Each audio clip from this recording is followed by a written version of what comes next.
안녕하세요. 김성수입니다. 이렇게 청중의 나이가 매우 다양해서 강연을 어디에 초점을 맞출지 좀 고민을 하게 되는데, 네, 혹시 중간에 질문이 있으면 하세요. 한 50분에서 1시간 동안 기다렸다가 질문하기 늦을 수 있으니까 중간에 얼마든지 하셔도 되고요. 또 오늘 분량이 그렇게 많지 않습니다. 중학교 1학년 학생 정도를 타겟으로 해달라고 저기 주최 측에서 말씀을 하셔서 조금 쉽게 해보려고 하겠습니다. 일단 다누리가 뭔지는 아시죠?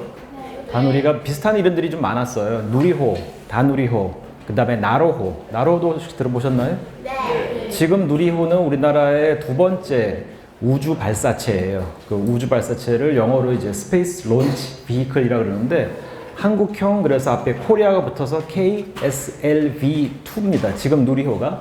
그 다음에 KSLV-1이 첫 번째 거였는데 그게 나로호였고요. 나로호는 러시아하고 같이 이제 공동으로 만들어서 제일 밑에 있는 1단은 러시아가 통으로 만들어서 우리한테 주고, 우리나라는 그때 2단에 있는 고체 로켓만 만들었었어요. 그래서 두 개의 단으로 이루어졌었고, 그때는 정말 그냥 시험 삼아 만든 로켓이라고 보면 되고, 그 다음에 지금 KSLV-2가 누리호고, 이번엔 제대로 만들었고, 3개의 단으로 구성되어 있고, 다 액체예요. 액체가 아무래도 조금 더 큰 로켓에는 더 적합하거든요. 그 다음에 이제 올해부터 시작돼가지고 앞으로 10년 동안 KSLV-3, 아직 그건 이름이 안 붙었습니다. 그게 이제 올해부터 시작돼서 그때가 되면은 이제 더 큰 걸 우리나라가 보낼 수 있고, 그래서 지금 우리나라의 목표는 2031년하고 2년에 달 궤도선하고 달 착륙선을 우리나라의 로켓으로 우리나라 달 궤도선과 타 착륙선을 보내는 게 목표예요. 아마 한 8년 정도 안에 일어날 거고요. 8년, 9년. 그 다음에 지금 그래서 제가 말씀드리는 거는 사실 로켓하고 관계없고, 작년에 우리나라가 처음으로 달 궤도선을 만들어서 보낸 적이 있었습니다. 그게 바로 다누리였고, 달 궤도선하고 착륙선은 말 그대로 하나는 궤도에서 돌면서 표면을 관측하거나 그 100km 상공을 관측하는 거고, 착륙선은 착륙을 해가지고 로버를 전개한다든가 아니면 로버 없이 그냥 표면에서 뭔가 과학 활동을 하는 것이 이제 착륙선입니다. 다누리는 착륙선까지는 아니었고요. 궤도선이었죠. 왜냐면 착륙을 하려면은 그만큼 훨씬 더 어려운 정교한 기술과 또 훨씬 더 큰 중량의 로켓이 필요합니다. 그래서 오늘은 작년에 이제 발사돼가지고 올해부터 관측을 시작한 다누리에 실려 있는 여러 가지의 관측 기기가 있는데, 그 중에 하나인 폴캠이라고 불리는 그런 장비에 대해서 말씀을 드릴게요. 이 폴캠은 달 궤도에 가가지고 처음으로 편광이라는 관측을 하고 있는, 지금 1월부터 수행하고 있는데요. 그런 기기입니다. 그래서 편광이 뭔지도 좀 알아보고, 또 왜 이게 첫 번째인지, 왜 이때까지 다른 나라들은 한 적이 없는지 한번 말씀을 드려볼게요. 그래서 다누리호는 작년 8월에 발사가 됐었습니다. 어떤 로켓으로 올라가는지 혹시 아시나요? 다누리가 발사될 때 여러분들 8월에 다 얘기 들으셨을 거예요. 8월 초에 스페이스X사는 알죠? 일론 머스크 아저씨도 알고요. 네, 스페이스X사, 일론 머스크가 스페이스X를 만들었는데, 그 회사의 지금 현재 상용 로켓인 팔콘 9에 실려서 올라갔었어요. 그게 지금 전 세계에서 1년에 가장 많이 발사가 이루어지고 있는 그 로켓이고요. 지금까지 160회 정도 발사가 됐는데 한 번 반 실패했어요. 그러니까 초기에 한 번은 반은 성공, 반은 실패했고, 두 번째가 실패인가 해가지고 그 한 번 반 외에는 150에서 160회 동안에 그 사고가 거의 없는 굉장히 안정된 그런 로켓에 실려서 작년 8월에 발사가 됐고, 근데 넉 달이나 걸렸어요. 이것도 제가 설명드릴게요, 뒤에. 넉 달이라고 하는 굉장히 상대적으로 긴 시간 동안에 걸쳐서 달까지 갔고요. 그래서 달 궤도에 12월 30날, 31일 이 정도에 이제 달 궤도에 100km 임무 궤도에 진입을 했습니다. 그래서 이제 며칠 좀 정신 좀 차리고 1월부터 이제 본격적인 관측을 지금 수행 중이고요. 이거를 만든, 다누리호를 만든 기관은 이제 우리들은 이런 걸 총괄 과제 책임자 이렇게 얘기하는데, 전체 과제의 책임자는 한국항공우주연구원이었습니다. 대전에 있는 정부 연구소예요. 정부 출연 연구원이라고 하는데, 그 다음에 이제 거기에 이거는 본체, 그러니까 다누리 자체를 만든 연구소고요. 그 외에 여기 실려 있는 여러 가지 탑재체들, 그러니까 본체에 탑재체가 실려가고, 그 탑재체는 진짜 그 위성이 가서, 우주선이 가서 하는 역할을 임무를 수행하는 거죠. 그런 걸 만든 연구소들이 한국천문연구원, 한국지질자원연구원, 또 제가 있는 경희대학교, 또 전자통신연구원, 그리고 미국의 아리조나 주립대학도 같이 했었습니다. 미국이 하나의 탑재체를 실게 된 데는 이유가 있는데요. 우리나라가 이 지구 궤도에 있는 위성을 만드는 건 잘 해왔는데 우리가 지구를 떠나서 바깥에다가 위성을 또는 우주선을 보내는 건 처음이었었습니다. 왜냐하면 근데 이제 거기에 따른 어려움이 뭐냐면은 지구 궤도에 있을 때는 통신이 그냥 지상하고만 하면 되죠. 근데 멀리 가게 되면은 두 가지가 문제인데 하나는 항행. 지금 망망대해에서 어딘지 알고 가야 되잖아요. 그래서 그걸 이제 항행이라 그러는데 내비게이션.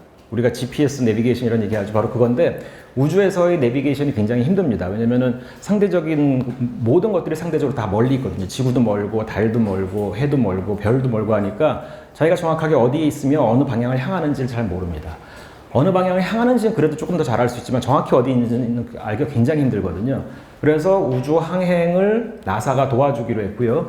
또 심우주통신, 여기서 말하는 심우주는 깊을 심을 쓰는데 딥 스페이스입니다. 근데 지구를 벗어나서 좀 멀리 가게 되면 그때부터 통신이 훨씬 더 큰 망원경이 전파 안테나가 필요하고 또 24시간 계속 추적을 해야 되니까 지구에 한 곳에만 있으면 안 되고 그 안테나가 여러 군데 있어야 돼요.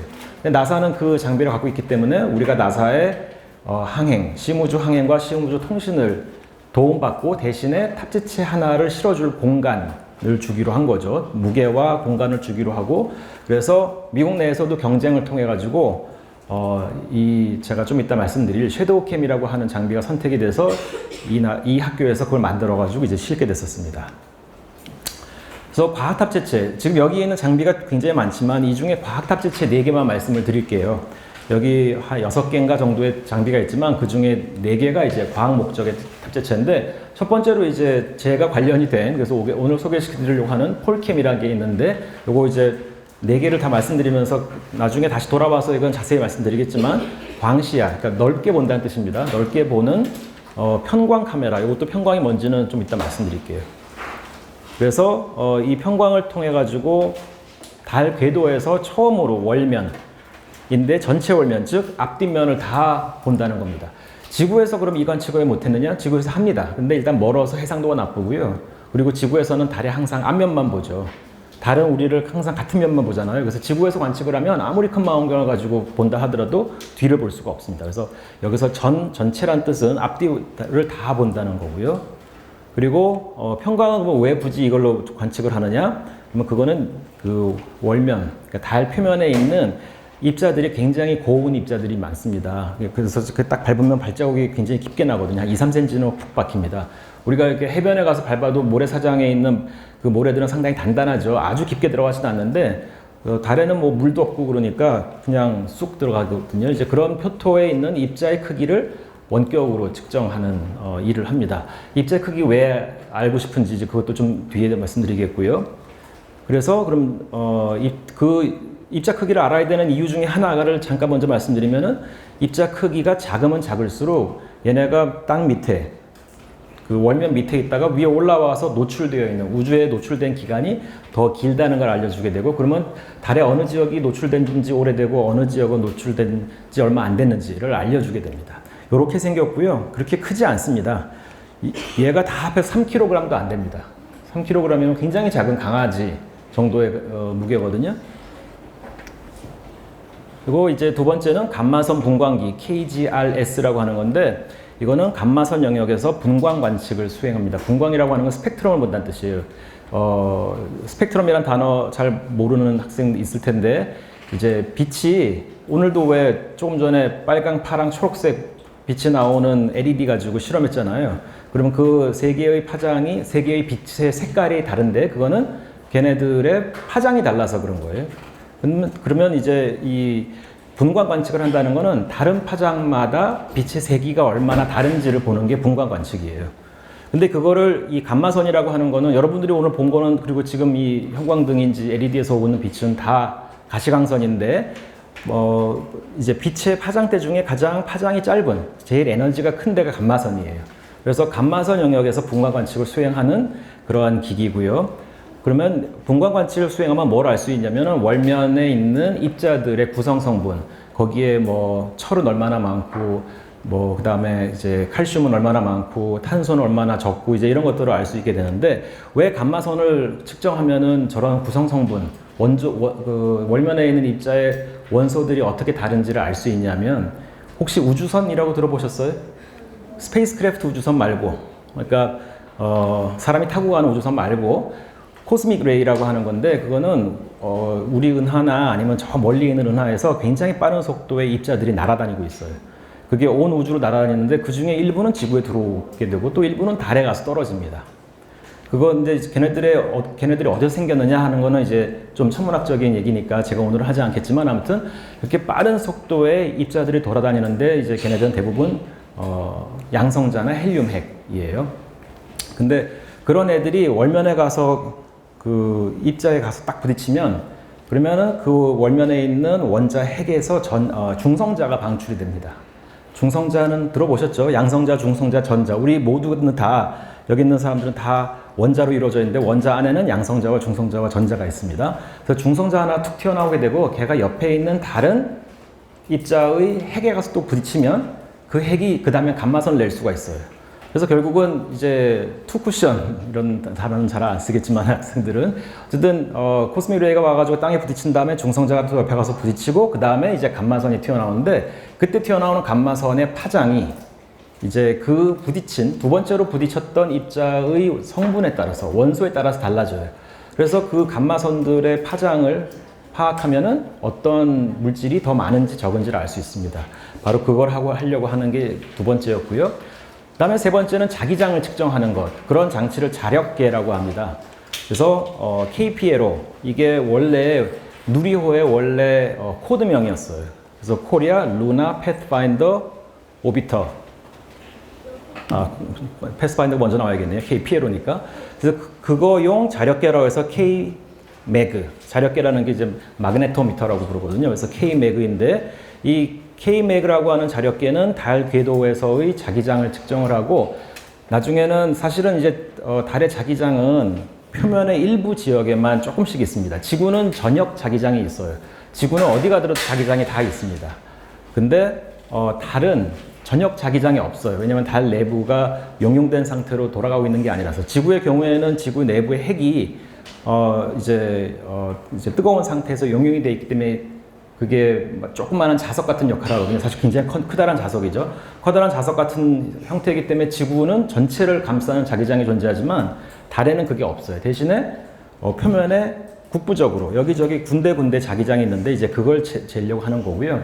근데 아무래도 100km는 좀 멀다 보니까 높다 보니까 100km면은 여기서 한 대전 거리인가요? 제가 대충 맞게 말했나요? 그 정도 되겠죠? 예, 그 정도 거리니까 달 표면에서 그 정도 높이에서 자기장을 측정하는 거라 자기장이 되게 약해요. 대신에 나중에 1년에서 뭐 몇 년 지난 다음에 이제 임무를 거의 다 우리 다누리호가 수행을 하고 난 다음에는 궤도를 바꿔가지고 점점 낮게 가게 되면 그때 가서 낮은 상태에서는 더 월면 자기장을 잘 재겠죠. 그래서 이런 월면에 있는 전역이 아니라는 그러니까 전체를 감싸는 게 아닌 일부 지역에만 있는 걸 국부라고 얘기합니다. 국부 자기장을 측정하는 거고요. 이거는 네, 제가 한 건 아니지만 제 옆 같은 과에 있는 다른 교수님께서 만드신 겁니다. 그 다음에 이게 아까 제가 잠깐 얘기했던 미국의 한 대학에서 만든 섀도우 캠이라고 하는 건데 여기에서 섀도우라고 하는 단어는 그림자죠. 근데 달에 가면은 북극하고 남극 지역에 있는 크레이터 내부는 1년 365일 내내 그 햇빛이 닿지 않는 지역이 있을 수 있어요.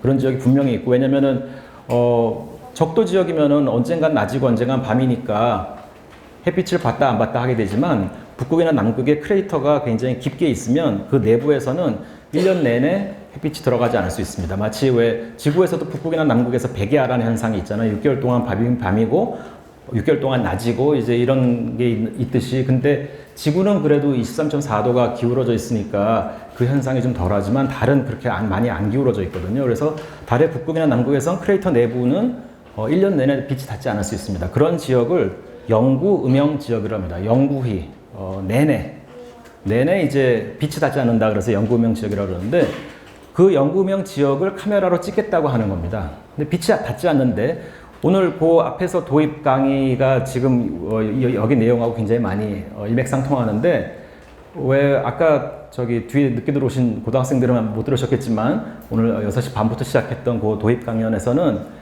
우리가 뭔가를 어떻게 보는가, 물체를 어떻게 보는가 했을 때 빛이 어디선가 와서 내가 보려고 하는 물체를 때리고 그게 그 다음에 나한테 오는 거잖아요. 그러니까 연구음영 지역은 문제가 햇빛이 직접 닿지 않으니까 직접 볼 수가 없다는 거예요. 그래서 뭘 하냐면은 크리에이터가 이렇게 오목하게 들어가 있고 햇빛이 옆에서 들어오면 이쪽 크레이터에는 직접 닿지는 않지만 반대편 크레이터 내벽에 닿은 다음에 그 다음에 상대방 그 앞에 보이는 크레이터에 다시 닿고 그 다음에 위로 올라가서 위에 지나가는 위성, 그러니까 다누리호에 들어갈 수가 있죠. 그러니까 한 번에 받는 게 아니라 두 번, 세 번 반사돼서 보는 빛을 보려고 하는 게 이거고요. 그래서 굉장히 고감도의 센서티브한 이 디텍터, CCD나 이제 CMOS라고 하는 거를 가지고 이걸 측정을 하려고 하는 그 장비입니다. 그걸 하는 목적이 달에는 물이 있을까요, 없을까요? 없어요. 너무 자신 있게 네, 대답을 하시는데 과학자는 99.99% 물이 있다고 믿습니다. 근데 단 물이 바깥에 노출돼 있지 않고 땅 밑에 있을 거라고 생각되고, 그리고 적도 지역은 아무래도 태양이 더 위에서 내려다 보니까 더 깊은 곳에, 땅속 더 깊은 곳에 얼음의 형태로 있을 거고, 근데 극지역, 북극이나 남극 지역으로 가면은 점점점 더 얕은 데에도 얼음이 있을 거라고 보고 있고요. 심지어 이 영구음영 지역 내에서는 이 얼음이 바깥에 노출되어 있을 수도 있다고 생각합니다. 왜냐면 햇빛이 직접 닿지 않으니까. 그러면 그런 지역을 이런 카메라로 찍으면 얼음이 있는 지역과 없는 지역이 아까 얘기한 대로 반사 몇 번 반사가 돼가지고 올라오는 거잖아요. 근데 그 마지막 순간에 올라오는 반사의 정도가 다른다고 보는 겁니다. 그래서 얼음이 있냐 없냐를 이론을 가지고 모델링을 한 다음에 예측되는 이론과 실제 관측되는 걸 비교해서 거기 얼음이 있는지 없는지를 보겠다고 하는 게 이 카메라여서요. 지금 오늘 말씀드린 4개의 과학 장비 중에 이 가운데 있는 2가지는 물론 훌륭한 장비이지만 사실 이미 여러 번 갔었던 장비입니다. 분광기나 그 다음에 이 감마선 분광기나 아니면 자력계는 여러 번 갔었는데, 이 첫 번째 보여드리는 편광 카메라하고 마지막에 말씀드린 영구음영 지역을 위한 카메라는 처음으로 시도되는 거예요. 그래서 그 결과가 굉장히 사람들이 궁금해하고 있는 그런 상태입니다. 혹시 여기까지 중에 질문 있으신 분? 있는 것 같은데, 네, 하세요. 달액이 아까 용융된 상태가 아니라서 다른 자기장이 생성되지 않는다고 그랬잖아요.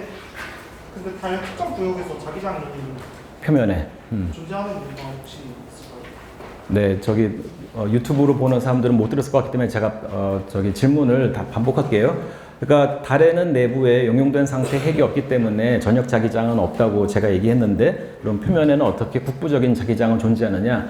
사실 그게 상당히 과학자들을 궁금하게 만드는 점이긴 합니다. 몇 가지 이론이 있는데, 예를 들어 뭐 혜성 같은 게 와가지고 충돌을 한 다음에 그때 순간적으로 이제 온도가 높아지고, 그 다음에 그 주변에 플라즈마가 뒤덮으면서, 플라즈마는 이제 이온화된 애들이 존재하는 거고, 그때 자화가 된다고, 이제 일정 온도 이상으로 올라간 상태에서 거기에 자기장이 걸리게 되면 그 자기장이 그 물질 내부에 남아있을 수 있거든요.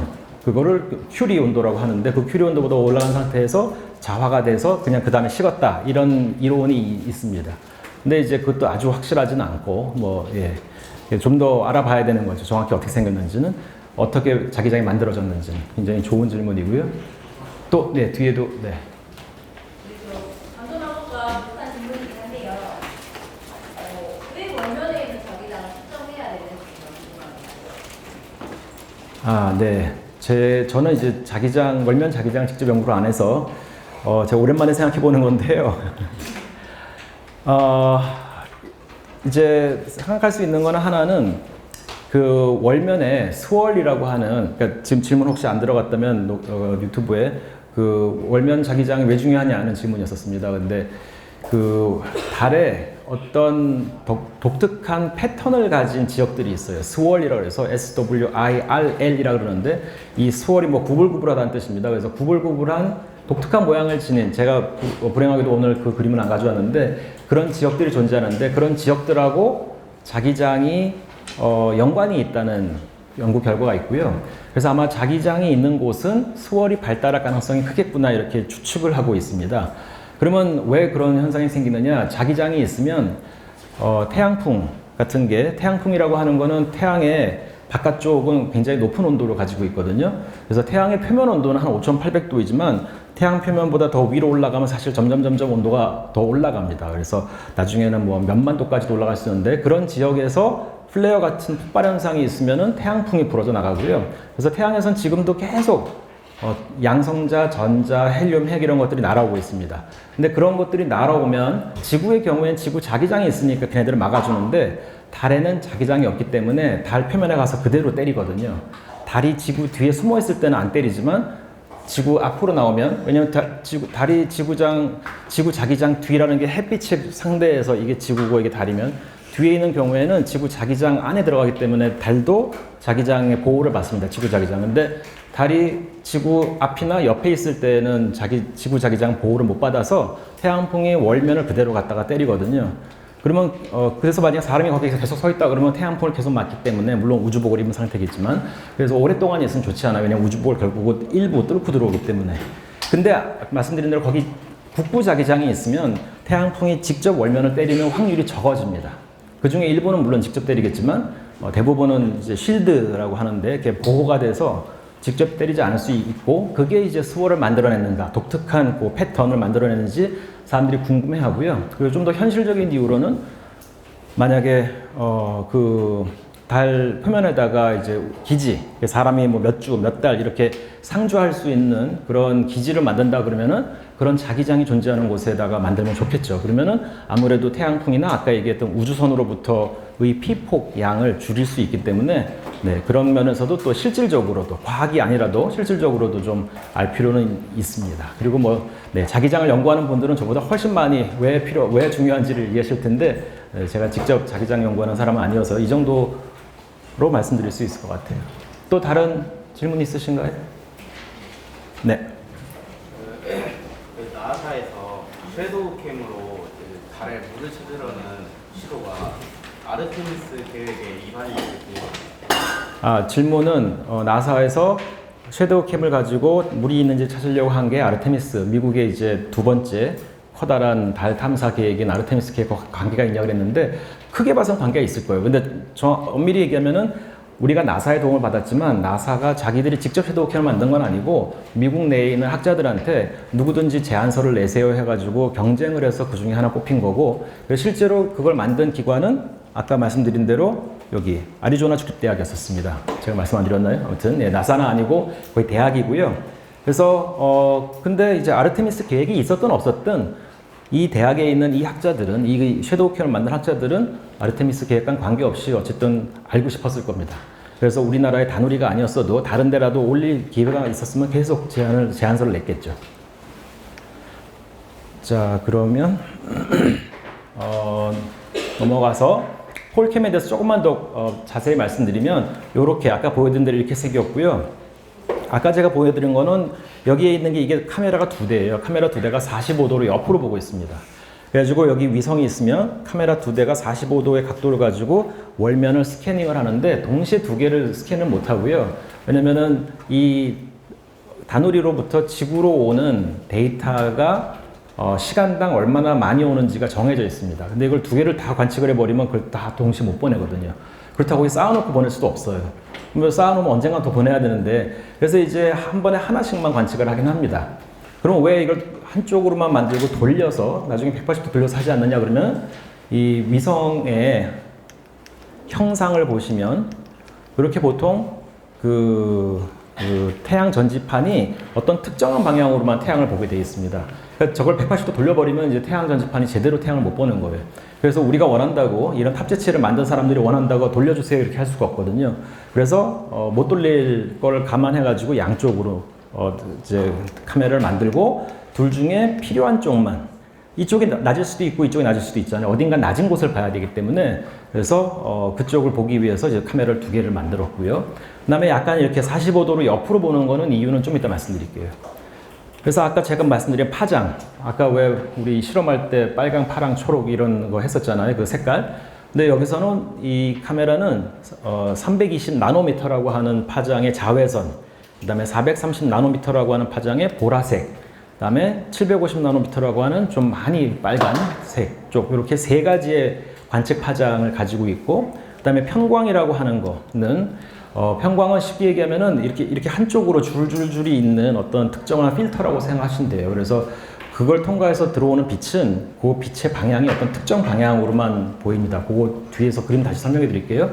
어쨌든 그 이렇게 위아래로 줄지어 있는 그 줄의 각도가 0도, 60도, 120도인 게 이제 430 파장에서는 그렇고요. 보라색에서는 요 세 가지의 편광 각도를 가지고 있고, 그다음에 750 나노, 즉 빨간색에서는 0하고 90인데, 이 편광은 원래는 엄밀하게 따지면 3개의 각도에서 관측해야만 됩니다. 그래야만 편광의 세기, 편광의 정도하고 편광의 각 2개를 다 할 수 있거든요. 그건 수학적으로 풀어보면 이제 설명할 수 있는데, 근데 그러면 750에도 사실 0, 60, 120을 했어야 되는데, 이 두 파장을 다 0, 60, 120을 하면 이 채널이 하나가 더 늘게 됩니다. 그러니까 데이터를 조금 더 많이 보내야 돼요. 그래서 데이터를 조금이라도 줄이기 위해서 이 750, 즉 빨간색에서는 그냥 0하고 90만 이러면 편광의 세기만 알게 됩니다. 각도는 모르고요. 하지만 각도는 여기서 알게 됐으니까 여기에는 각도를 여기다가 750에도 적용을 하기로 해서 이렇게 어떻게 쓰든지 간에 데이터를 세이브하려고 했고요. 그다음에 자외선에선 편광을 안 하게 됐습니다. 원래 하고 싶었는데 데이터가 우리가 너무 많아가지고 그 다누리에 실린 6개의 관측기기 장비 중에 다누리호가 저희의 폴캠이 가장 많은 데이터를 전송을 했어야 됐어요. 그래서 어떻게든지 줄이려고 하다 보니 자외선에선 편광을 포기하자 이제 이렇게 됐었습니다. 그럼 45도로 왜 비스듬히 보느냐? 이제 위상각이라고 하는 게 있는데, 위상각은 여기 지금 이게 태양이라 그러고, 그 다음에 이게 만약에 월면, 내가 보고 싶은 어떤 물체라 그러면은, 그리고 내가 카메라고, 그러니까 폴캠이 되는 거죠. 그러면 저기에서 해에서 빛이 와가지고 여기 부딪힌 다음에 저한테 들어오죠. 그러면 얘가 봤을 때 이 두 물체의 각입니다. 즉 월면이 본 태양하고 카메라 사이, 폴캠 사이의 각이 이제 위상각이거든요. 그러니까 지금 여기 서면 여기 해가 여기 있다 그러면 여기에서 떨어져서 햇빛이 더 떨어지다 반사가 돼서 올라오는데, 그러면 요 사이의 각이 바로 위상각이 됩니다.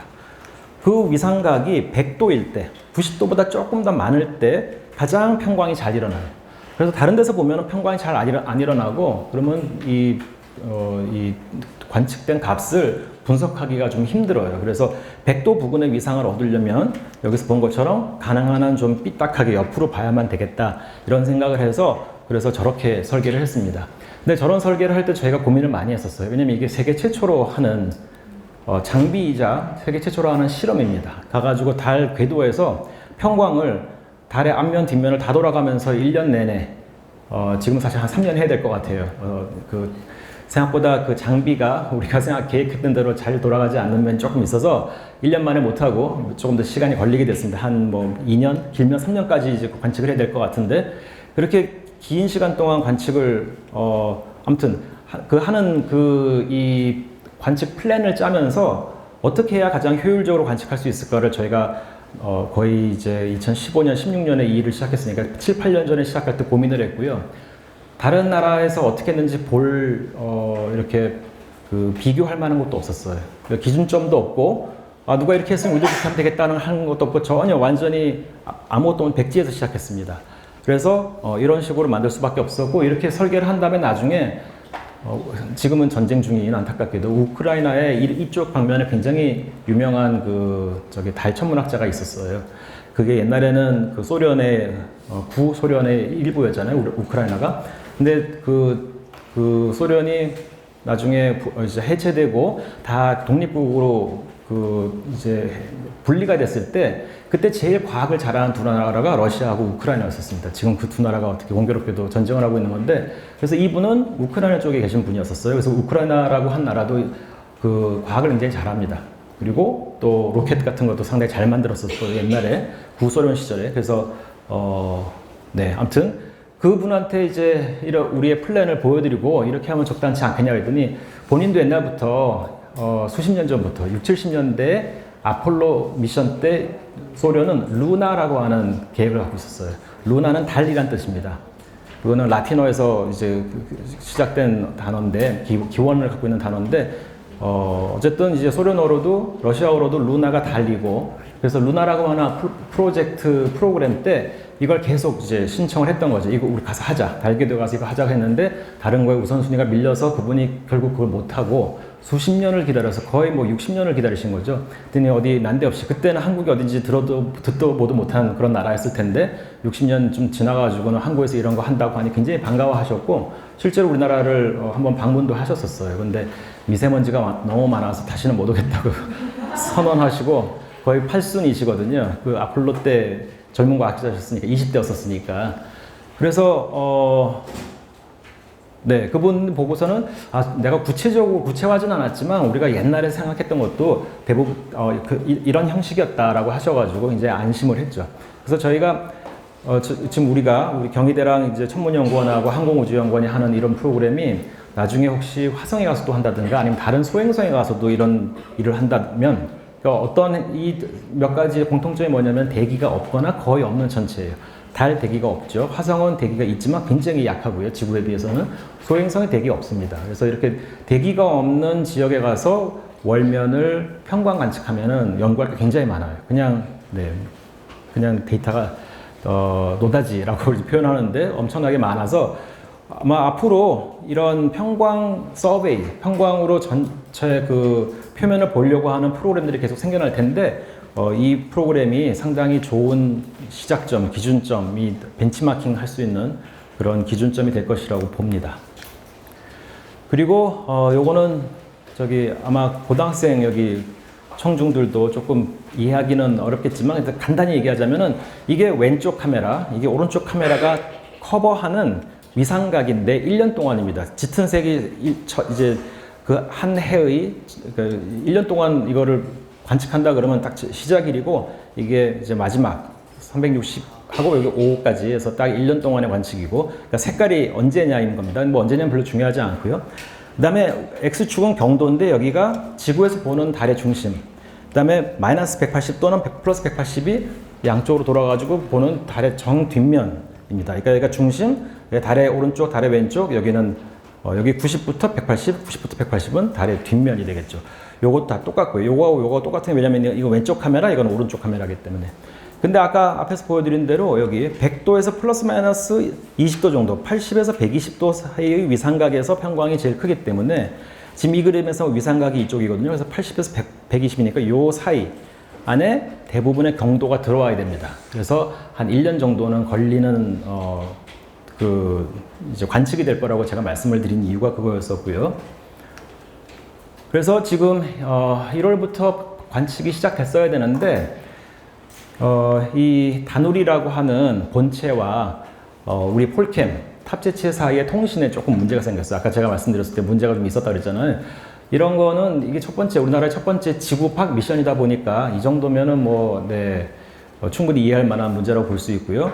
그래서 데이터가 생각만큼 빠르게 안 나오고 조금 천천히 나오고 있습니다. 저희가 원래 보려고 했던 해상도보다 더 좋은 해상도로밖에 못 보게 돼서 그게 어떻게 보면 좋지만 왜냐면 더 좋은 데이터가 나오니까 하지만 시간이 훨씬은 아니지만 한 2배 정도 걸릴 것 같아요.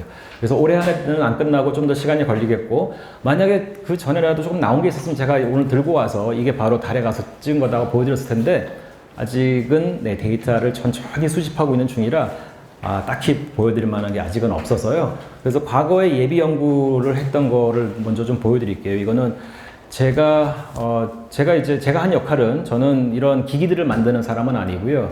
저는 원래는 천체 물리 중에서도 특히나 저는 천문학자입니다. 제가 앞에 제 소개를 열심히 하지 않았던 것 같은데 천문학을 하는 사람이고 그러니까 지구과학 중에 천문학이죠. 그 다음에 천문학 중에서 천체물리라고 해서 관측 쪽은 아니고 이론 쪽을 하는 사람이었고요. 제가 처음에 연구했던 대상은 성단이었습니다. 별들이 수천 개에서 수백만 개까지 모여있는 은하보다는 작은 별의 단위, 성단을 했었고요. 그게 처음 10년이었고, 그 다음 10년 정도는 이제 우리 은하 내에서 별이 어떻게 탄생하는지, 성단이 어떻게 탄생하는지 이런 걸 연구를 했었습니다. 컴퓨터 시뮬레이션으로. 그러니까 주로 이제 수식하고 컴퓨터 코딩, 요즘에 코딩이라고 많이 얘기하죠. 코딩으로 연구를 했었고, 그러다가 2013년 정도부터 우리나라가 달에 나사와 같이 이 다누리를 보내는 프로그램을 시작한다는 이제 계획이 됐었고요. 그래서 그때부터 사실 그 몇 년 전부터 우리 과학자들 중에 달에 관심 있는 사람들은 연구를 시작하긴 했는데 그 2013년, 14년, 15년 이럴 때는 우리나라에 달을 하는 사람이 딱 한 분 계셨어요. 그래서 나머지는 아무도 달을 하지 않았거든요. 저도 달을 연구하는 사람이 아니었고. 근데 어쨌든 우리나라가 달 탐사를 한다고 해서 이제 몇 명이 모여가지고 이제 예비 연구를 시작했고요. 그러면서 그때 이제 이미 이렇게 20번 이상의 달 탐사, 달 과학적 목적의 달 탐사가 이미 이루어졌거든요.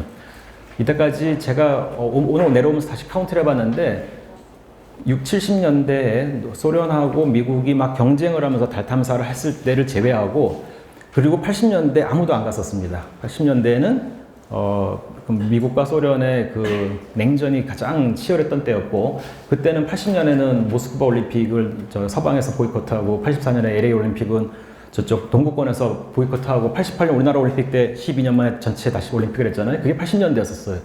그때 아무튼 너무 이제 다들 과학에는 관심이 없을 때였고 그러다가 1991년에 일본이 세계에서 세 번째로 지구 바깥에다가 뭔가를 보냈습니다. 일본이 안 그럴 것 같지만 일본 우주 강국입니다. 제일 먼저 올린 거는 소련이었고요. 그 다음에 미국이었습니다. 인공위성 첫 번째로 올린 것도 소련인 건 아시죠? 1957년에. 그 다음에 지구 바깥으로 뭔가를 먼저 보낸 것도 그 달에다가 먼저 보낸 것도 소련이었었어요. 그래서 소련이 다 앞서 나가다가 69년에 달에 사람을 미국이 먼저 착륙시키면서 그 이후는 이제 소련이 완전히 포기를 했고요. 왜냐면은 소련은 한 번도 지구 바깥에 사람을 보낸 적이 없습니다. 지구 자기장이 있는 바넬란 벨트를 넘어가지고 바깥에 나간 사람은 다 미국 사람이에요. 그러다가 미국 사람은 왜 누가 이제 가게 될까요? 아직은 아무도 안 갔습니다. 아까 제가 말씀드린 거는 탐사선만 보낸 거예요. 일본이 90년대 초에 이제 보냈다고 한 탐사선이었어요. 사람은 누가 가게 될 것 같습니까? 미국인 외에?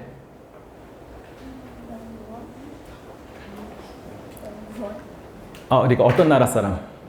미국인 외에? 미국인 연구원 외에? 어디? 그쵸. 동물이 사실 먼저 갔었어요. 강아지가 먼저 간 적이 있었는데, 네, 살아서 돌아오진 못했었고요. 원래부터 일방 통행이었었어요. 근데 어쨌든, 이제 난 사람을 물어본 거였고, 아마도 아직 확실치는 않지만 중국 아니면, 일본인 사업가가 스페이스X하고 계약을 맺어가지고 원래 목표는 올해인가 내년인데 아마 좀 늦어질 것 같아요. 왜냐면 스타쉽을 타고 와야 되기 때문에 스타쉽이 아직 완성이 안 됐거든요. 그래서 아마 25년, 26년경이 되지 않을까 싶은데 그때 일본인 사업가가 거액의 계약을 스페이스X하고 해가지고 자기가 우주인이 아니고 그냥 우주 여행을 달까지 가서 선회를 하고 돌아오는 걸 하기로 했어요. 그래서 그게 먼저 가느냐 아니면 중국인이 먼저 이제 지구 중력장을 벗어나느냐 이제 이걸 두고 봐야 되긴 하는데 아무튼 그 둘 중에 하나가 이렇게 될 것 같아요. 그 정도로 사람을 지구 밖으로 보내는 건 큰 일이었고 아직까지 미국에는 어디도 한 일이 없었습니다. 다시 돌아와서. 그래서 90년대 이제 뭔가를 바깥에 보낸 게 일본이었고요. 그리고 그때부터 다시 달에 과학 목적으로 사람들이 위성을 보내기 시작했습니다. 우주선을. 그러고 나서 지금까지 다누리호가 27번째였었습니다. 그러니까 그렇게 많지도 그렇게 적지도 않은 거예요. 그래서 이때까지 보낸 나라들이 당연히 미국, 소련, 그 다음에 일본, 중국, 인도, 그 다음에 유럽의 몇몇 국 하고 이제 우리나라가 한 10번째쯤 됩니다. 맨날 7번째라고 언론에서는 얘기하지만 사실 정확히 카운트하는 건 아니고요. 한 10번째쯤 된다고 보는 게 맞고 근데 그 20몇 번의 그 탐사선 중에 평광 관측은 단 한 번도 한 적이 없었습니다. 이제 그게 사실 저 더 놀라웠었어요. 그래서 제가 아까 이 얘기를 시작한 이유가 2013년에서 14년, 15년 이럴 때 이제 한국에서 우리나라에서 달 관련돼 가지고 어떤 탐사를 하면 될까라고 이제 과학자들 몇 명이 모아가지고 이제 연구를 할 때 그때 아이디어가 여러 개가 나왔는데 그 중에 하나 제가 한 3가지를 냈었습니다. 근데 그 중에 하나가 이 평광이었고요. 그게 다행히도 이제 선정이 됐었는데 평광 아이디어를 제가 얻은 건 제 바로 옆에 있는 연구실의 교수님이 그때 당시에 남아공에 있는 평광 카메라를 가지고 평광 망원경을 가지고 관측을 막 하고 계셨고 제 연구실에 와서도 김 교수님도 뭐 평광 가지고 관측하실 거 없나요? 해서 저 연구실에 학생도 한 명 보내가지고 이런 무슨 성운을 이제 평광 관측을 한 적이 있었어요. 그러고 있던 차에 이제 달에 뭘 보내야겠다는 생각을 뭘 보내지? 어떤 걸 연구하지? 나는 달 연구자도 아닌데 하고 막 고민하고 있는데 그냥 어느 날 갑자기 그 두 개가 딱 연결이 되더라고요. 사실 전혀 관계 없어 보였었는데 왜냐면은 그 옆 연구실에 계시는 교수님은 그냥 우리 은하내에 있는 성간물질 연구를 하시고 별 연구하시는 분이었고 저도 제 학생을 보내가지고 남아공에 가가지고 평광관측을 한 것도 완전 성운 때문에 간 거였거든요. 그러니까 달하고 전혀 관계 없습니다. 달, 태양계는 굉장히 가까이 있는 거고 성운은 엄청나게 멀리 있기 때문에 근데 그냥 이제 그런 두 개 관련 없을 것 같은 연결시키는 걸 잘하는 사람들이 이제 뭔가 좀 더 창의적이고 뭔가 엉뚱한 일을 할 수 있고 과학자가 좋은 과학자 될 수 있다고 생각하는데 다행히 딱 그때 그 생각이 들어서 평광을 생각하고 그 다음에 찾아봤더니 평광을 많이 못했어요. 이때까지 한 번도 한 적이 없고 지구에서도 제대로 평광 관측을 한 적이 몇 번 없었습니다. 그래서 이게 2015년에 논문이 출판된 건데 13년인가 14년에 저랑 제 대학원생이 미국의 산호세 세너제이라고 요즘에 더 많이 얘기하죠. 그 실리콘밸리 있는 데 있죠. 세너제이에 있는 천문대에 가가지고 저희 경희대에서 망원경을 20몇 센티였나 하는 그렇게 크지 않은 망원경을 들고 직접 가가지고 거기서 관측을 했었어요. 근데 들고 왜 천문대 가냐? 천문대 가야만 거기 전기가 공급되고 물도 공급되고 그래서 뭔가 할 수 있지. 우리가 그냥 산에 가서 관측하기는 굉장히 힘들거든요. 그래서 거기는 천문대에 주차장을 빌려서 거기 전기 끌어가지고 이제 망원경 가지고 관측을 보름 정도 했고 저는 3일만 있다 왔고 네, 나머지는 다 대학원생이 했죠. 그래서 코끼리를 냉장고에 집어넣는 방법이 다 기관마다 다른데 대학원에서는 이제 대학원생한테 시킨다죠. 그래서 저도 가서 15일 동안 관측시키게 놔두고 저는 도망왔습니다. 근데 그때 관측한 게 CCD가 생각보다 최근에 나온 기기거든요. 그러니까 여러분들한테 굉장히 오래됐겠지만 저한테는 상대적으로 최근입니다. 그래서 한 80년대 정도 돼서야 이제 과학자들이 본격적으로 쓰기 시작했던 거고. 근데 옛날에 60, 70년대에는 아까 제가 말씀드린 우크라이나 할아버지가 젊으셨을 때 이런 관측들을 하고 그랬는데 한동안 달에 관심이 아무도 없었던 거예요. 달 천문학에 인기가 없어가지고 안 하다가 이제 우리 연구진이 경희대 연구진이 이런 거를 나중에 그때 당시에는 아직은 다누리에 선정되기 전이었고요. 근데 선정이 되려면 뭔가 예비 결과를 보여주겠다 생각해가지고 그래서 이제 대학원생하고 같이 그런 관측을 시도하기로 했고 망원경 조그만 거하고 CCD 카메라를 들고 와가지고 관측을 해서 논문을 쓰고 봤더니 이게 첫 번째 지구에서 찍은 그러니까 지구 쪽에서 보이는 전체 월면의 평광 지도였었어요. 저는 그때까지 아무도 이런 관측을 안 했다는 게 더 놀라웠었습니다. 그래서 이게 이제 평광도를 7%에서 25%까지 색깔별로 파란색이 좀 더 평광도가 높은 데고 빨간색, 노란색이 좀 더 적은 데거든요. 이걸 보였고 이걸 보임으로써 뭘 알게 됐냐면은 달 앞면에 있는 월면의 입자 크기를 알게 됐습니다. 그래서 보시면 위도는 달의 위도니까 여기가 적도고 1로 플러스 90까지 0에서 마이너스 90까지입니다. 근데 요거는 이제 위도의 절대값이어서 적도로부터 얼마나 머냐를 나타내는 게 X축이고 Y축은 그 지역, 그 위도에서의 입자 크기인데 이거를 바다라고 하는 지역하고 고원이라는 지역이 있어요. 근데 실제로 바다는 물이 있다는 뜻이 아니라 아주 옛날에 사람들이 망원경이나 그냥 맨눈으로 봤을 때 까만 지역은 왠지 평평하고 맨눈은 평평한지 안 보이지만 아주 간단한 망원경으로도 보면 다른 까만 지역은 좀 더 평평하고 하얀 지역은 더 곰보처럼 이렇게 크레이터가 많거든요. 그래서 그렇게 까맣고 평평한 지역을 바다라고 부르고 그렇지 않은 지역을 고원이라고 부르는데 고원하고 바다를 나눠서 한번 그림을 그려봤어요. 이 입자 크기. 평광도를 알면 입자 크기를 알 수 있게 되는데 그건 좀 이따 말씀드릴게요. 왜 그런지. 근데 그려봤더니 위도가 높아질수록 입자 크기가 더 커진다는 걸 보였고요. 이것도 처음 보인 거였었어요. 그 전에도 이런 관측들을 했지만 이렇게는 그림을 안 그려본 겁니다. 그래서 사실 아까 제가 우크라이나 할아버지랑 같이 이제 요즘에는 연구를 하고 있다고 말씀드렸는데 그분한테 우리의 플랜도 소개해드리고 근데 그분이 바로 저희 연구진의 첫 번째 논문이었던 이 논문의 심사자였었어요. 그래서 처음에는 약간 의심을 하셨죠.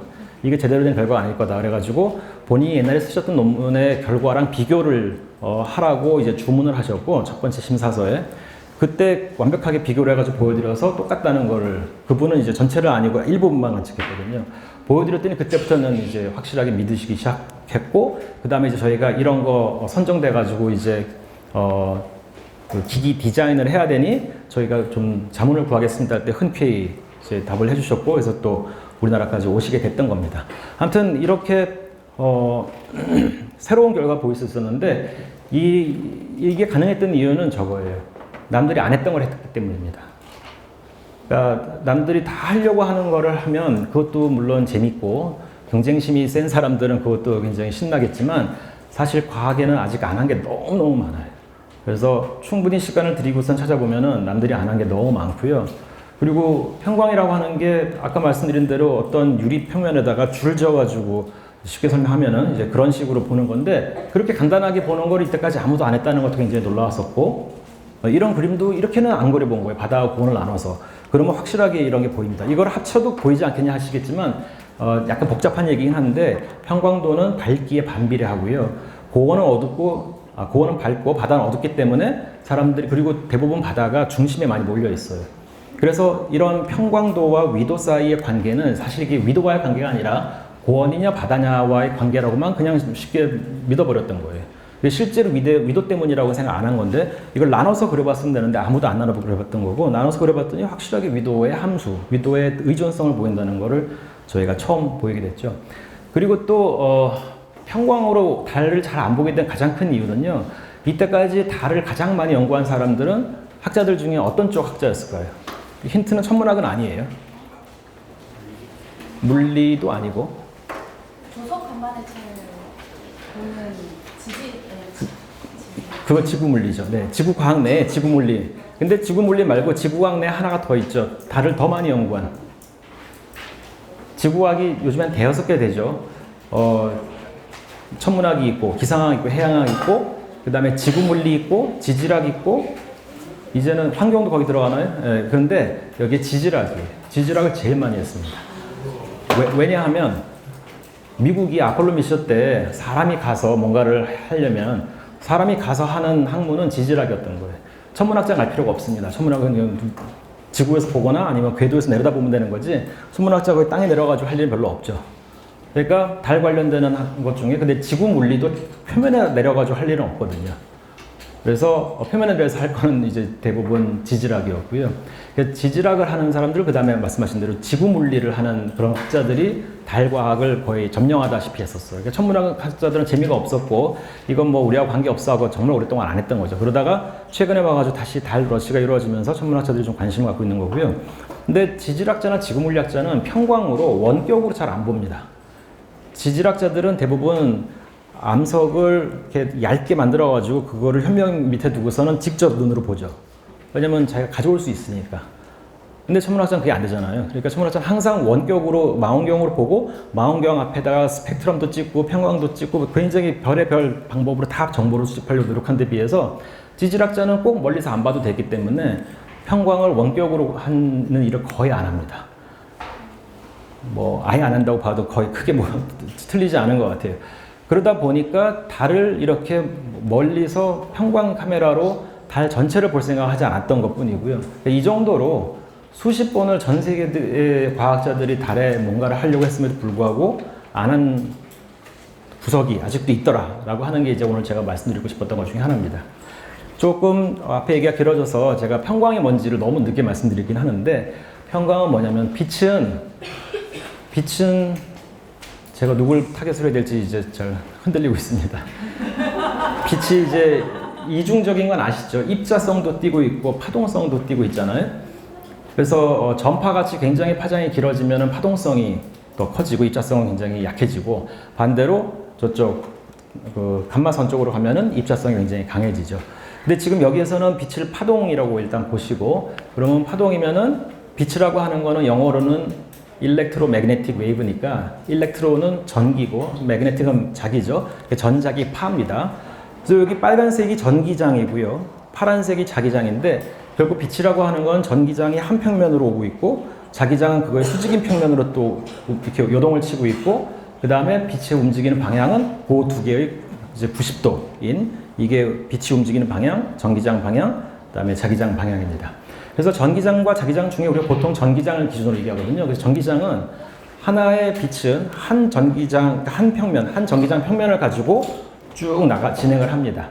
근데 우리 보통 빛은 하나만 오는 게 아니고 다발로 엄청나게 많이 오기 때문에 걔네들이 섞여 있으면 전기장이 이렇게 오는 전기장도 있고, 이렇게 오는 전기장도 있고, 이렇게 오는 전기장도 있고, 이렇게 모든 방향으로 다 전기장이 오고 있습니다. 그러면 그거는 우리가 무편광이라고 얘기를 해요.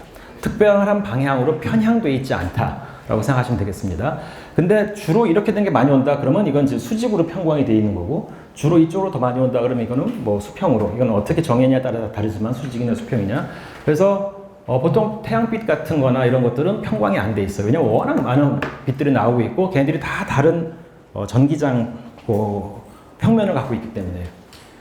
그래서 입사되는 빛, 태양빛이 이렇게 들어와서 월면이든지 어딘가 반사될 때 이게 일부는 반사가 되고 빛이 일부는 그 물체 안으로 들어가게 됩니다. 사실 빛은 다 반사가 되거나 먹히는 건 아니고요. 모든 전자기파는 일부는 물체에 들어갈 때 통과하려고 하죠. 근데 얼마나 잘 들어가느냐, 얼마나 잘 못 들어가느냐의 차이뿐이고. 그래서 예를 들어 유리 같은 경우에는 가시광선도 잘 들어가죠. 근데 유리가 적외선한테는 거의 장벽이나 마찬가지거든요. 유리는 그 적외선을 거의 통과 안 하죠. 그래서 왜 적외선 카메라로 안경을 쓰고서 보면 안경이 이제 다른 색으로 보이잖아요.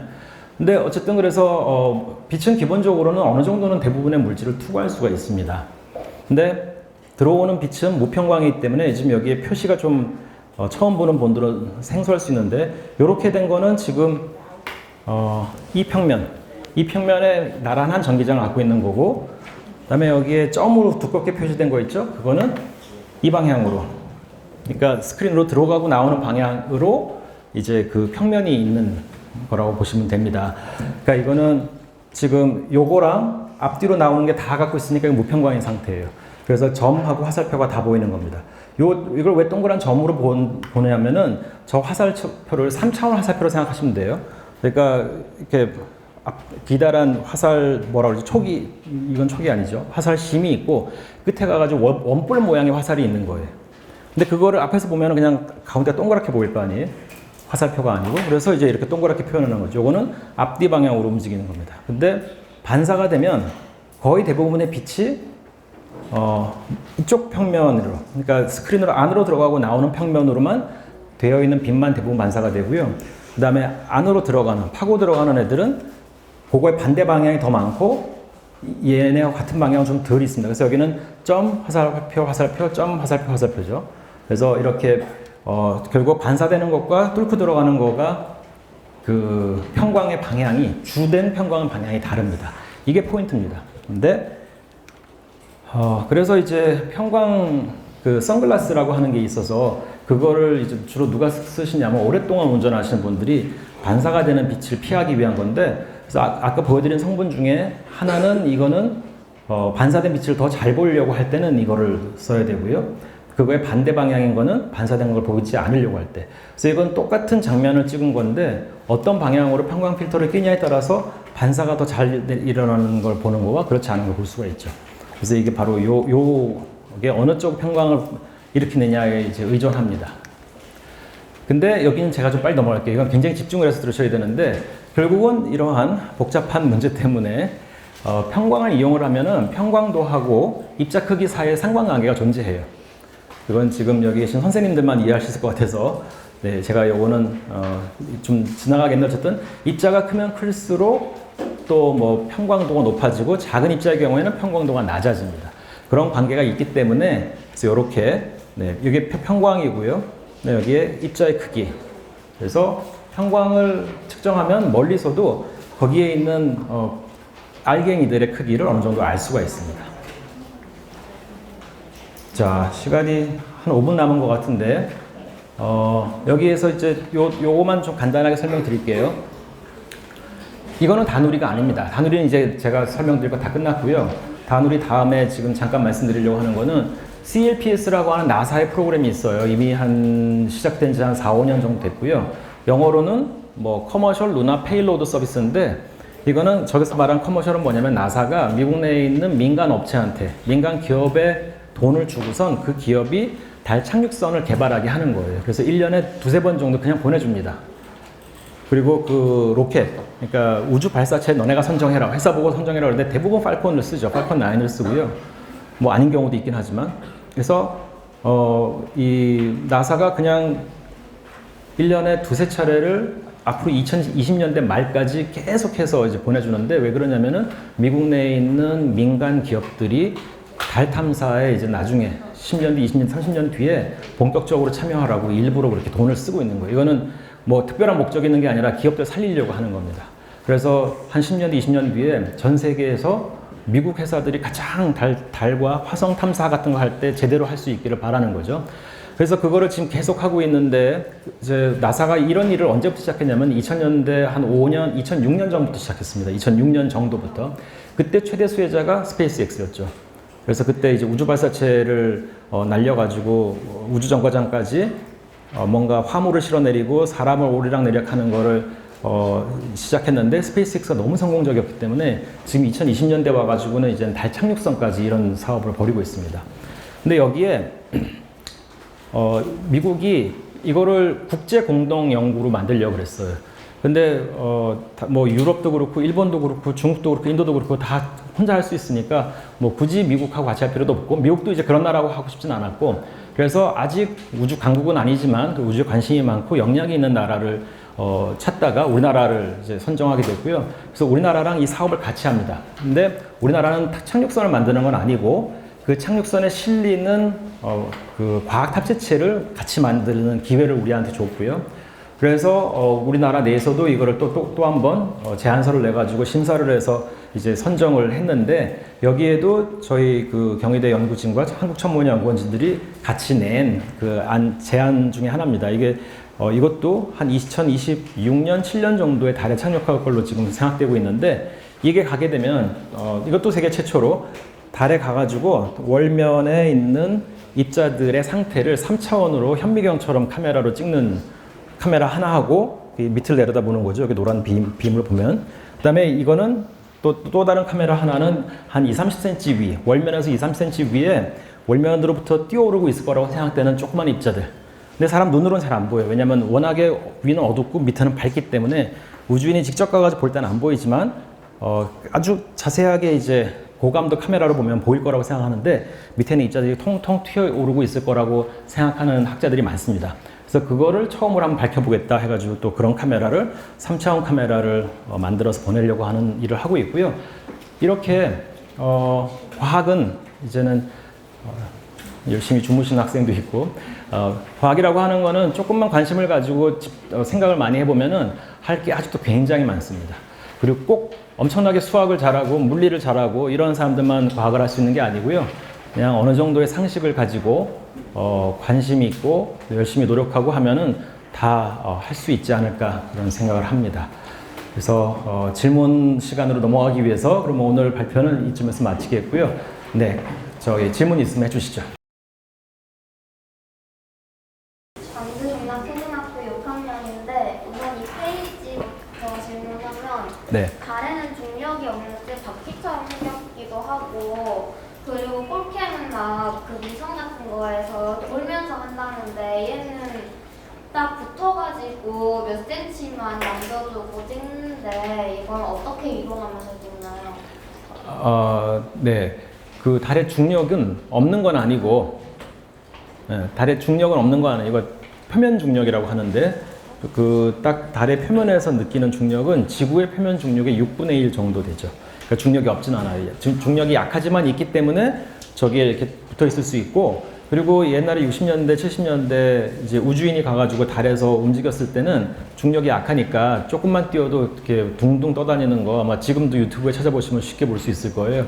그래서 중력이 없는 건 아니기 때문에 이렇게 갖다 붙을 수 있죠. 근데 그 질문은 어디에 했으면은 어디에다가 적용하면 좋으냐면 소행성이라고 이제 달보다 훨씬 작은 애들이 있죠. 걔네들은 표면 중력이 약해서 소행성에 가가지고 그 착륙을 하려고 하는 우주선은 제일 힘든 게 가서 붙어 있는 거예요. 왜냐면 속도를 낮춰가지고 아무리 살살살살 가려고 해도 조금만 더 콩 부딪히면은 다시 튀어나오거든요. 그래서 근데 중력이 약하기 때문에 뭘 잡고 있기도 힘들어요. 그래서 왜냐면 거의 다 푸석푸석하니까 아니면 완전히 흙이던가 아니면 완전히 안반 같은 거기 때문에 안반에 뭐 잡고 있을 게 없잖아요. 그래서 소행성 경우에는 오히려 붙어 있는 게 더 힘들 정도인데 그 질문은 그 경우에는 아주 좋은 질문이 됐죠. 두 번째 질문.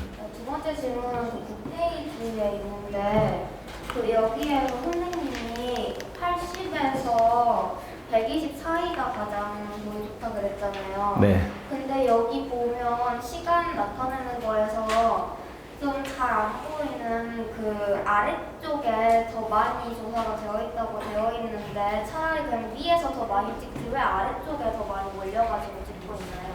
아, 이거는 그 우리 폴캠이 형상이라 그러거든. 어떻게 바깥이 생겼는지 보여주는 게 형상인데 이 폴캠이라고 하는 장비에 카메라가 45도로 내려다보는 게 그나마 제일 좋은 작전이라고 생각했는데 그럼에도 불구하고 확률적으로 이건 1년을 내내 보는데도 태양빛이랑 월면이랑 카메라 사이의 각, 즉 위상각이 이거는 1년 동안 도는 동안에 우리가 선택하는 게 아니고 그냥 이렇게밖에 나올 수가 없는 거예요. 그래서 이때는 관측은 하긴 하는데 크게 도움이 안 되는 관측이고 요때 관측을 해야 되는데 불행히도 월면에 가서도 우리가 원하는 위상각을 딱 위상각만 계속 얻기에는 불가능해요. 그래서 어쩔 수 없는 거예요. 선택이 아니고 이런 카메라를 갖고 갔으면은 이렇게밖에 안 찍힌다는 거죠.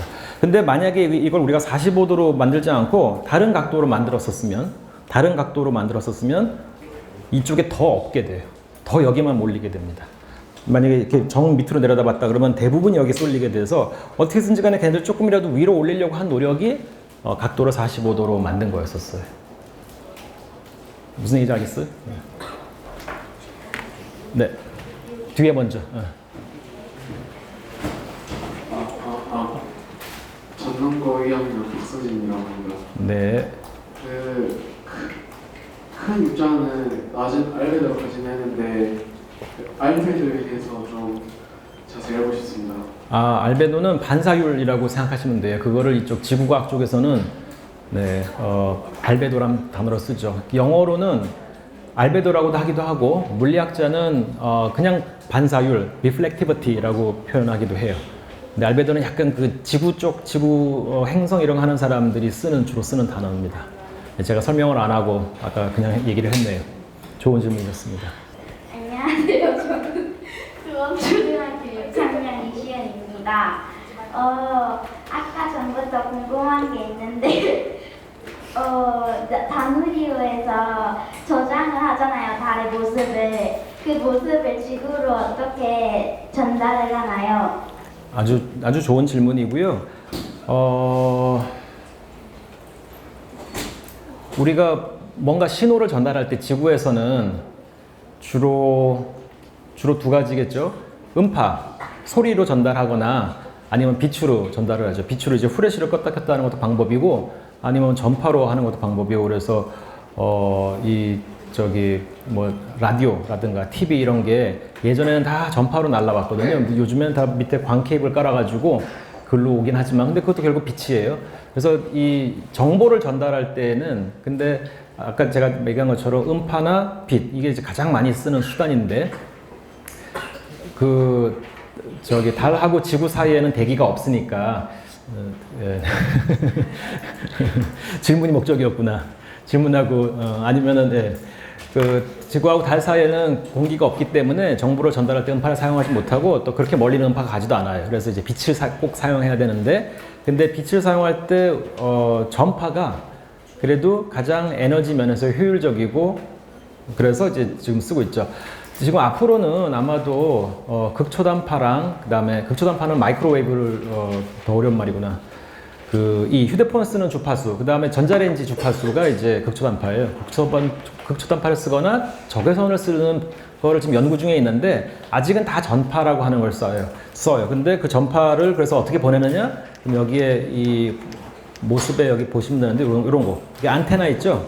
이게 로우 게인 안테나, 하이 게인 안테나 이런 것들. 그 안테나를 가지고 지구를 향해서 쏘고 지구에서는 또 굉장히 큰 안테나. 왜냐면은 여기에는 너무 큰 걸 실으면 무거워지니까 좀 작은 걸 싣고 대신에 받는 쪽에서 큰 안테나를 이용해서 정확하게 그 우주선의 방향을 그걸 바라봐가지고 데이터를 얻게 돼요. 중이중학교 3학년 이재용 민이가 형광 카메라로 달을 관측하셨는데 다른 행성도 형광 카메라로 관측할 수 있을까요? 네, 지금 금성도 평광으로 금성의 대기 제일 바깥쪽.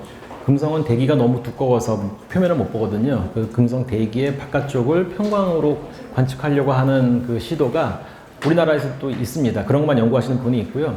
그 다음에 화성 같은 경우에도 평광으로 관측하기 굉장히 좋은 대상인데 거기에도 근데 지구에서 화성을 직접 보는 건 멀기 때문에 결국은 이제 그 달과 같이 화성에도 궤도선에다가 평광 카메라를 실어서 보내면 좋을 것 같아요. 아마 분명히 우리가 이걸 이미 시도했기 때문에 앞으로 화성에 가는 탐사선에 평광 카메라를 어느 나라에선가는 실을 가능성이 굉장히 크다고 저는 보고 있고요. 그 다음에 또 평광으로 관측하면 좋을 게 소행성입니다. 근데 우리 2029년에 아포피스라고 하는 소행성이 지구에 굉장히 가깝게 오잖아요. 지구하고 달 거리의 반 정도 되는 굉장히 가까운 거리로 지나가는 지구 근접 소행성이 있는데 작년에 이 아까 보셨던 한국천문연구원에서 그 아포피스라고 하는 위성을 관측하는 우주선을 만들어가지고 보내자라고 정부에다가 제안을 했는데 정부는 이제 이런 제안을 너무 많이 받기 때문에 심사를 할 수밖에 없고 심사하다 보니까 결국은 거기 선정이 되진 않았어요. 안타깝게. 근데 만약 선정이 됐다면 우리나라가 그 우주선 아포피스를 가까이 가는 우주선에 평광 카메라를 실을 예정이었거든요. 근데 그 기회를 잃긴 했는데 아마 분명 다른 나라 어딘가에서는 평광 카메라를 또 실을 것 같아요. 그래서 앞으로는 이렇게 평광을 이용해 가지고 하는 관측이 더 많아지지 않을까 그런 생각을 하고 있습니다. 안녕하세요. 전남고 2학년 윤주입니다.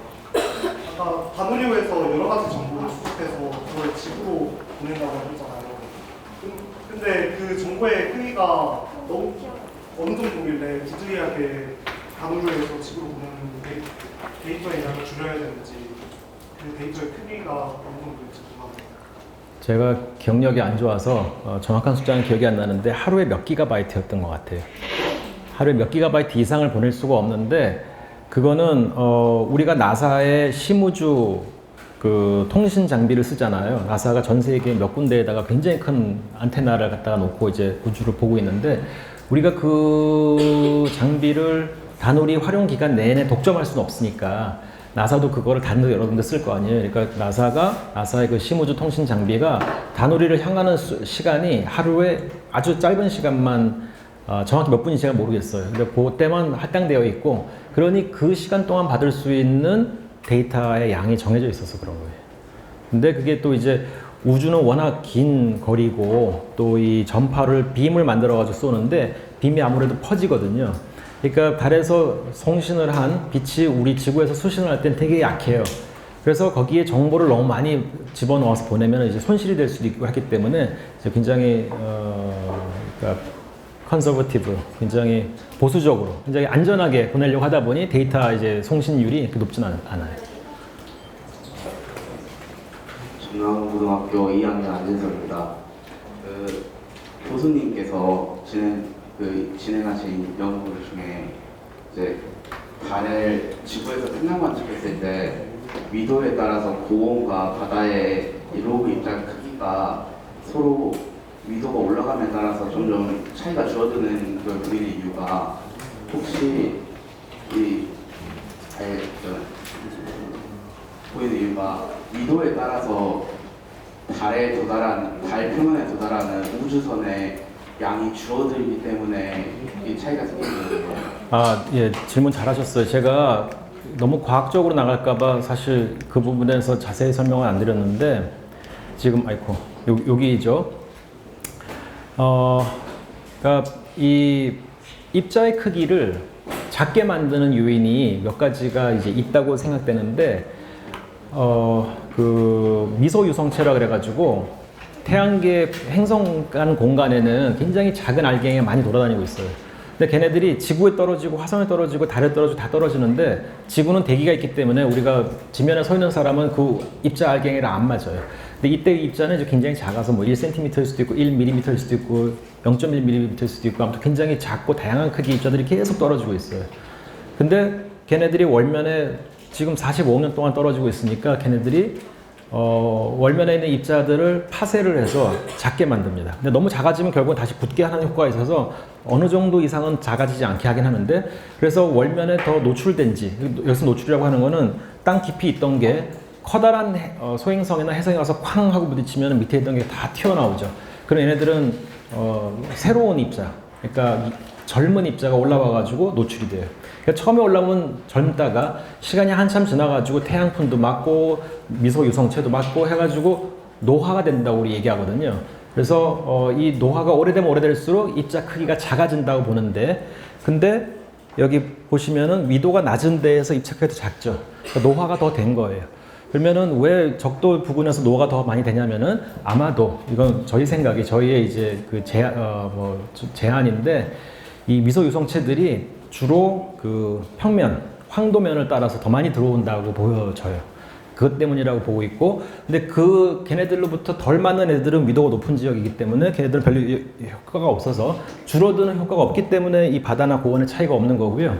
그 다음에 위도가 낮아지면 낮아질수록 전반적으로 더 입자가 작아지는, 즉 노화가 되는데 고원에 있는 입자들이 더 부서지기가 쉬워요. 바다는 옛날에 한때 밑에 있던 마그마가 올라와가지고 굳은 지역이라 더 단단하거든요. 그러니까 위에서 누가 가서 때려도 잘 안 부서져요. 그래서 천천히 부서지고 있는 거고, 고원은 뭐 노출된 지 더 오래되기도 했고, 바다가 좀 더 젊거든요. 더 달이 생겨난 지 한 6억 년 정도 지나가지고 이제 그때 마그마가 밖으로 튀어나왔기 때문에, 그래서 고원은 오래되기도 했고 또 잘 부서지기도 하기 때문에 더 작다 이렇게 보고 있어요. 답이 된 것 같아요? 예.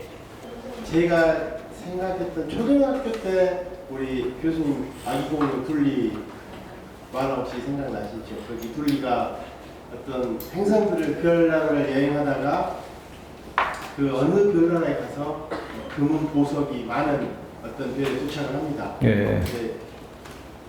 별이 엄청 많잖아요. 네. 저희 학생들 다 알다시피 네. 그런 별에 뭐 보석이 많은 별을 연구한다거나, 그거 하나 더 궁금하고요.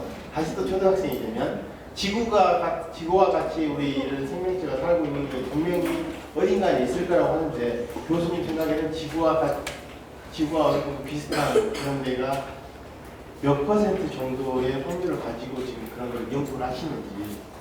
네. 예, 알겠습니다. 일단 저는 둘리를 애니메이션을 본 세대는 아니고요.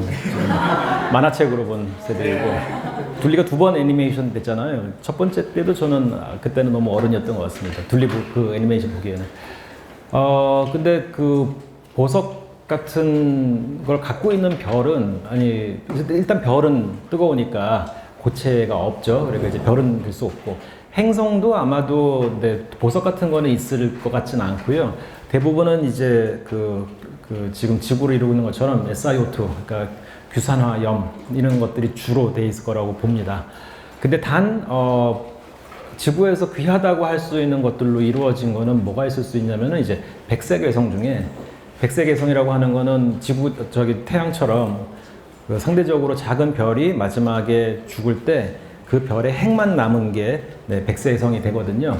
그 백색외성은 이제 탄소로 주로 이루어진 것과 뭐 다른 걸로 이루어진 것으로 크게 두 종류로 나눌 수 있는데, 그 중에 탄소로 주로 된 것들은 걔네들은 그 백색외성은 아마도 다이아몬드랑 비슷한 형태가 아닐까 이렇게 생각은 하고 있습니다.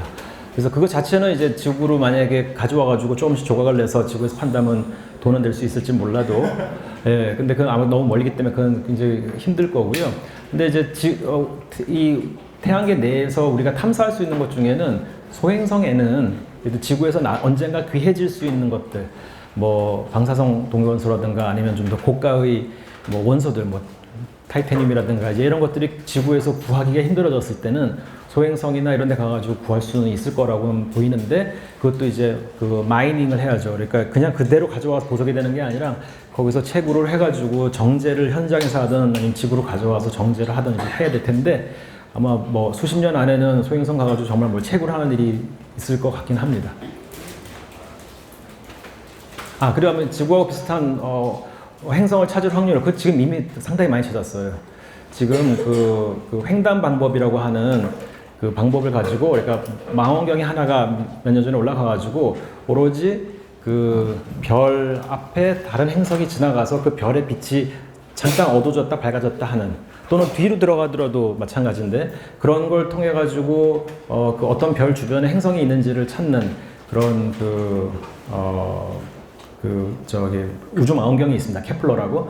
근데 그런 애들을 거기서 나온 자료가 지금 어마어마하게 많은데, 지구랑 비슷한 행성은 이미 굉장히 많이 찾았어요. 그래서 지구랑 비슷한 행성이 근데 몇 퍼센트냐 하는 거는 추적하기 힘들지만 상당히 많을 것이다. 근데 거기에 이제 지구랑 비슷한 환경을 가질 것이냐 잘 모르죠. 그러니까 여기서 지구랑 비슷하다는 건 크기입니다. 크기하고 모 항성으로부터의 거리가 지구랑 상당히 비슷해서 물이 얼지도 증발하지도 않는 소위 거주 가능 지역. 행성이 너무 모항성에 가까워도 너무 멀어도 안 되거든요. 이제 적당한 거리에 있으면은 물이 이제 적당한 온도가 돼서 생명이 탄생도 하고 거기서 계속 진화도 할 수 있는 그런 생명 거주 가능 지역에 있는 행성은 이미 상당히 많이 발견됐습니다. 저랑초 학년 기반 이시우입니다. 네. 아까 전에 데이터를 지구에 보낸다고 하셨잖아요. 어떤 속도로 지구에 데이터가 오는지 궁금합니다. 속도요? 아주 좋은 질문입니다. 근데 빛은 그 아인슈타인 할아버지 알죠? 아인슈타인이 발견한 것 중에 그러니까 제안을 했고 그게 지금 인정받고 있는 굉장히 중요한 이론 중에 하나는 빛의 속도는 일정하다는 거예요. 진공에서는. 그래서 지금 달하고 지구 사이는 거의 사실상 진공이기 때문에 바보 같은 답이지만 빛은 빛의 속도로 달려오고 있습니다. 근데 그게 이제 숫자로 만약에 궁금하면 30만 킬로미터, 1초에 30만 킬로미터를 나가고요. 그 다음에 달에서 지구까지 오는데 제가 참 기억력이 안 좋은데 선생님들 잘 아실지 모르겠지만 몇 초가 걸리거든요. 제가 근데 2촌치? 몇 촌치 기억이 안 나네요. 1.3초? 네, 그렇답니다. 그래서 그 정도 시간 걸려요. 근데 그 정도면 굉장히 가까운 거죠. 우리 천문학 관점에서 보면은 1.3초 만에 빛이 올 거리면은 이제 꽤 가까운 거리예요. 근데 전화할 때는 1.3초가 왔다 갔다 하면은 2, 3초 걸리잖아요. 그러니까 만약에 나중에 그 달에 있는 사람하고 통신을 한다 그러면은 지구에 있는 사람과 전화하는 거와는 약간 다른 느낌을 가질 거예요. 약간 굼뜨다 이런 느낌은 들 겁니다. 나중에. 지금은 아직 거기까지는 아니지만요. 오랜 시간 강연 진행 및 질의응답 해주신 교수님께 다시 한번 큰 박수 부탁드리겠습니다.